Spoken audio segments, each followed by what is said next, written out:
The beginning of my senior year of high school, I walked in for a routine checkup for my cheer physical, and I walked out with stage 4 Hodgkin's lymphoma cancer.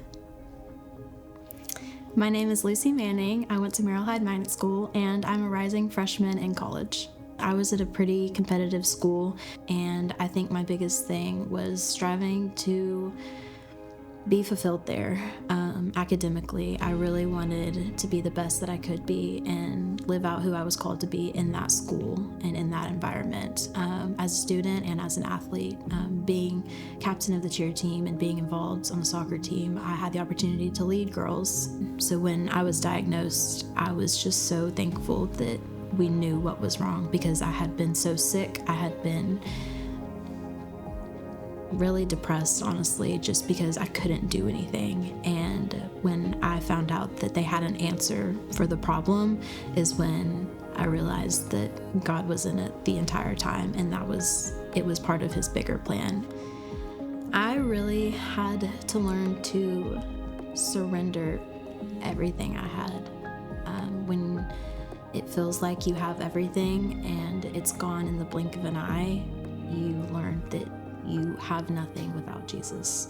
And I think the biggest thing that I surrendered was that I can't do it on my own. Growing up in a house with a lot of people, you kind of have to fend for yourself. And I learned very quickly that this isn't something that I can take care of by myself. I had to learn to surrender control and surrender what I wanted and what I thought was best. And a lot of times that was to let other people in and to let the people that God intentionally placed in my life to step in and help me and to walk me through what I was going through. And I also had to surrender the fact that God was more concerned with who I was on the inside than who I was becoming on the outside. I knew he takes care of my health, and he knew every aspect of that physically, but I think spiritually is where the concern was.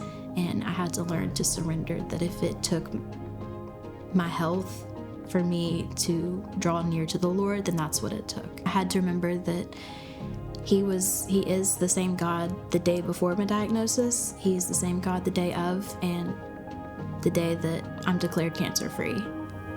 I have known him from the beginning, and I think having that foundation is what has carried me through the last 8 months of my life. I have had such a foundation of knowing his goodness and knowing his promise, and because of that, I get to live every single day in fulfillment of his joy and his kindness and his love and who he is and how kind he has been, because you don't realize, like, it could always be worse.